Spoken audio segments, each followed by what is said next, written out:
প্রেসিডিয়ামের অন্যতম সদস্য জননেতা অধ্যাপক মাহমুদুর রহমান স্যার, উপস্থিত আছেন জেলা থানা নেতৃবৃন্দ, সমাবেত কালীহাটিবাসী ভাই ও বন্ধুগণ, আল্লাহর দরবারে শুকরিয়া আদায় করি যিনি আমাদেরকে বর্তমান এই সময়টা, বিশেষ করে স্বাধীনতার ৫৩ বছর পরে এসে একটি স্বস্তিময়, শান্তিময়, সুখকর এবং স্বাধীন চিন্তাভাবে সাংগঠনিক প্রোগ্রাম সহ সকল আয়োজন করার সুযোগ পেয়েছি এবং চলতে পারছি, কথাবার্তা বলতে পারছি, যেটা ৫৩ বছর আমাদের এই স্বাধীনতা অনেকটাই ছিল না, ঠিক না বেশি। জন্য শুকরিয়া আদায় করি আলহামদুলিল্লাহ। পাশাপাশি ধন্যবাদ জানাই আপনাদেরকে যারা সময় ব্যয় করে আজকের এই প্রোগ্রামকে সাফল্যমণ্ডিত করার জন্য আপনারা এখানে এসেছেন। রুহুল মাগফিরাত কামনা করছি এই স্বাধীন চিত্তভাবে উল্লসিত বা উচ্ছ্বসিত হয়ে আমাদেরকে একটি সুযোগ দাঁড়া করে দিলেন সেই ছাত্র জনতার আন্দোলনে অংশগ্রহণকারী যোদ্ধাদের মধ্য থেকে যারা শাহাদাত বরণ করেছেন তাদের রুহুল মাগফিরাত কামনা করছি। যারা হাসপাতালে চিকিৎসা নিয়েছেন বা এখনও চিকিৎসা নিতে আহত হয়েছেন তাদের দ্রুত সুস্থতা কামনা করছি এবং টোটাল আন্দোলনে সম্পৃক্ত সবাইকে ধন্যবাদ জানাচ্ছি। বাস্তবতা হলো আওয়ামী লীগ মনে করছে র্যাব আমার, পুলিশ আমার, বিজেপি আমার, প্রশাসন আমার, মিলিটারি আমার, সব কিছুই ছিল আমার। সুতরাং টার্গেট নিয়েছিল 2041 পর্যন্ত, কিন্তু আল্লাহ বলতে ইন্না ব্যবসা অস্বীকার আসা দিন আমার ধরা বড় কঠিন ধরা। 2014-তে একটা ফাইসলামী নির্বাচন করেছে বিনা ভোটে। 2018-তে সবাইকে মহদা দিয়ে রাজনীতিতে নির্বাচনে এনে দিনের পর ক্ষমতা দেখে রাত্রে করে নিয়ে নিলেন। 2024-এ এসে আবার ক্ষমতার তাণ্ডব হয়ে উল্টোটায় করলেন। কেউ নির্বাচনে আসলেন না, ক্ষমতা ছাড়লেন না, প্রশাসন দিয়ে উনি একটা দামি নির্বাচন করলেন নিজেরা। মনে করছিলেন 5 বছর যাবে, আমরাও অনেকেই ভাবছিলাম ঠেকাইতে, কিন্তু আল্লাহ তাআলার আদেশ মেহরবানি ঘরে ঘরে ঘরে না ধরলে কিন্তু অজুহাত কোথাও বিরোধী আন্দোলন করতে গিয়ে ছাত্ররা দেখেন উনি 2018 সালে কোথাও বিরোধী আন্দোলনে নিজেই কিন্তু কোথা থাকবে না বলে প্রজ্ঞাপন দিয়েছিলেন। আবার চক্রান্ত করে হাইকোর্টের মাধ্যমে গত জুন মাসে উনি সেই বিশেষ সর্বচিত প্রজ্ঞাপনকে বাতিল করালেন। ভার্সিটির ছাত্ররা রাস্তায় নামলেন।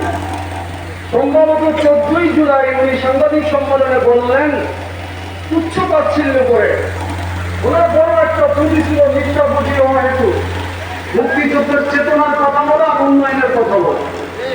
ওনাদের বিরুদ্ধে, ওনাদের অন্যায়ের বিরুদ্ধে, দুঃশাসনের বিরুদ্ধে, ইসলাম বিরোধী কার্যকলাপের বিরুদ্ধে কথা বললেই, অর্থাৎ আওয়ামী লীগের বিরুদ্ধে কথা বললেই তারা রাজাকার, তারা আলবদর, তারা আসাম, তারা দেশ বিরোধী, তারা দেশদ্রোহী বিভিন্নভাবে অপবাদ দিয়ে তাদেরকে পুলিশের দ্বারা নির্যাতন নিষ্পেষণ করেছে। নির্যাতন থেকে বিএনপি ভাইরা বাদ যায় নাই, জামাত ইসলামের ভাইরা বাদ যায় নাই, ইসলামী আন্দোলন বাদ যায় নাই।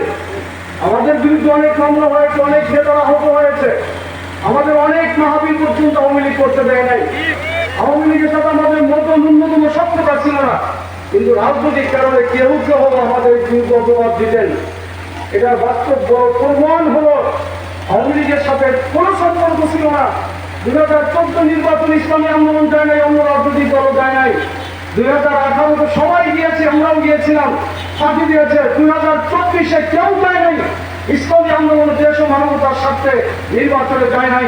যদি আওয়ামী লীগের সহযোগী হতো তাহলে গত নির্বাচনে আমাদেরকে বিরোধী দল বানানোর জন্য তারা বারবার চেষ্টা করেছিল, কিন্তু দেশ, ইসলাম এবং মানবতার স্বার্থে আওয়ামী লীগের পরামর্শ বা প্রস্তাবকে প্রত্যাখ্যান করার মতো বুকের যে সাহস দিয়েছিলেন সেই নেতা হলো পীর সাহেব চরমনাই। এবং এই জুলাইয়ের বিপ্লবে একটা রাজনৈতিক সংগঠন ব্যানার নিয়ে কিন্তু ময়দানে আসে নাই। ছাত্রদের দাবি সপক্ষে ব্যানারে কিন্তু কেউ আসে নাই।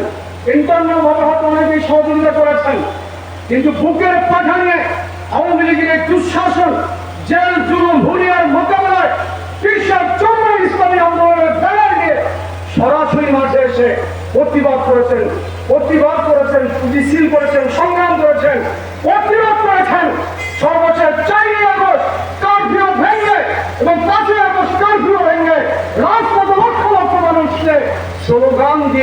ইতিহাস রচনা করেছেন, তিনি হলেন পীর সাহেব চরমোনাই। প্রিয় ভাইয়ের আমার, তো যাই হোক, একটা অভ্যুত্থানের মধ্য দিয়ে রাষ্ট্র পরিবর্তন হয়েছে। আওয়ামী লীগের বিদায় শুরু হয় নাই। শেখ হাসিনা 2041 পর্যন্ত থাকবেন, এদেশে আর কোনো বিরোধী দল থাকতে দেবেন না, যেমনটা চেয়েছিল তার বাবায়। ঠিক না? তার বাবার বাদশাল কায়েম করে রক্ষী বাহিনীর মাধ্যমে হাজার হাজার লোক খুন করেছে, নির্যাতন করেছে, আহত করেছে। একই বাবার চরিত্র নিয়ে হাসিনাও খুনি হিসাবে বাংলাদেশ থেকে বিদায় নিয়েছে। কত নির্যাতন করেছে এগুলো বলে শেষ করা যাবে না। তো যাই হোক, এক জুলুম নির্যাতন খুনি দখলবাদ সন্ত্রাস এবং দুর্নীতিবাদ বিদায় হয়েছে। আল্লাহর শেষ মেহেরবানিতে একটা পূর্ব কথা বলেছেন যে মুক্তিযোদ্ধার নাতিপুতিরা অধিকার পাবে না, তবে রাজাকারের নাতিপুতিরা। আমার ছাত্র ছাত্রীরা সবাই বলে উঠলো, রাজাকারের নাতিপুতি হবো কেন? আমরা সবাই রাজাকারই হয়ে যাই। রাজাকার মূলত নির্যাতন কম করেন নাই। এই তারিখ টুপি দেখবেন রাজাকার বলছে, আমার জন্ম স্বাধীনতার পরে আমার দাড়ি টুপি টাকার কারণে আমিও বহু রাজাকারের গালি কিনেছি। ঠিক না? আমার দেশের সন্তানেরা স্কুল করেন, ভার্সিটিতে পড়ে, দাড়ি টুপি পাঞ্জাবি মানলো, তাদেরকে মৌলবাদ বলে গালি গালাজ করেছেন আপনারা। শেষ পর্যন্ত সবাই রাজাকার হয়ে গেল টোটাল বাংলাদেশ। ঠিক না? তুমি কে আমি কে? রাজাকার রাজাকার। কে বলেছে? কে বলেছে? স্বৈরাচার স্বৈরাচার। এক স্লোগানে টোটাল বাংলাদেশ আওয়াজ দিয়ে উঠলো। শেষ পর্যন্ত পালায় না, পালাইতে বাধ্য হলো। দেশ হাসিনাও শেষ, বাংলাদেশ থেকে অশান্তিও শেষ। হাসিনাও শেষ, বাংলাদেশ থেকে কি দখলবাদ চাঁদাবাদও আশা করি শেষ হবে ইনশাআল্লাহ। এখন প্রশ্ন হলো, সময় তো যেটা বক্তব্য দিবেন, আমাদের ঢাকা থেকে এনে 5 মিনিট 7 মিনিট সময় দেন। তো যাই হোক, পরিবর্তন হয়েছে দেশ, এখন একটা স্বাধীন চিত্ত দেশ পেয়েছি। আমি আপনাদের কাছে জানতে চাই, অনেকেই বলতেছে এই দেশ হবে ইসলামের বাংলা। জামাত ইসলাম থেকে শুরু করে ইসলামী আন্দোলন, সমস্ত রাজনৈতিক ইসলামী সংগঠনের সব সাধারণ দিনদার মানুষরা, কিন্তু এই কথা শোনার পরেও কিছু মানুষের চুলকানি আসে না নাই। এই যে চুলকানি ইসলামের বাংলা হওয়ার দাবিদার রাখার পরও যারা চুলকায় তাদেরকে দেখা যায় তারাও নামে দামি মুসলমান। মানে কি কথা বলে আছে না নাই? তারা যে কোনো একটা রাজনীতির সাথে সম্পৃক্ত হতে পারেন, কিন্তু ইসলামের বাংলা বলার পর যদি শরীরের মধ্যে চুলকায় আর যদি আপনারা বলেন মৌলবাদের বাংলা হবে না, তাহলে আপনাদের ইমানের মধ্যে ভেদা আছে, আপনাদের মুসলমানিত্বের মধ্যে ভেদা আছে। আপনারা মুনাফিকদেরকে মুসলমান মুসলমান দাবি করবেন, ইসলাম মানবেন না, এটা হতে পারে না। প্রিয় ভাই আমার, পরিবর্তন হয়েছে 71 থেকে এই পর্যন্ত 53 বছরে আওয়ামী লীগ, বিএনপি, জাতীয় পার্টি, জোট মোহাম্মদের শাসন দেখেছি। দুর্নীতি, সন্ত্রাস, চাঁদাবাজ, খুন, খারাপি, দখলবাজ, টেন্ডারবাজ, দেশের টাকা বিদেশে পাচার করা, দুর্নীতি করা ছাড়া কিছুই উপহার দিতে পারে না। মুসলমানের দেশে যখন অইসলামিক কার্যক্রম হয় তখন সেখানে অশান্তি আসবে, এটাই বাস্তবতা। ইসলাম যেহেতু শান্তির ধর্ম, এই ইসলাম যে ব্যক্তি জীবনে, পারিবারিক জীবনে, সমাজ জীবনে যেমন প্রতিষ্ঠা করতে হবে, ঠিক তেমনি রাষ্ট্র জীবনে ইসলাম না থাকার কারণে রাষ্ট্রীয় ভাবে শান্তি আমরা পাচ্ছি না। চুরি ডাকাতি, জেলা বিচার দূর হচ্ছে না, কথা ঠিক তবে ঠিক। এই জন্য এই নতুন বাংলাদেশে প্রত্যেকটা মুসলমান ইসলামী আন্দোলন যে পর্যায়ে হামলা গেল, 90% মুসলমানের দেশে একটা নতুন আওয়াজ করতে হবে, সবাই এক হয়ে। সেটা হবে এবার ইসলামের বাংলা, ইসলামের সংবিধান, ইসলামের রাষ্ট্র দেখতে চাই।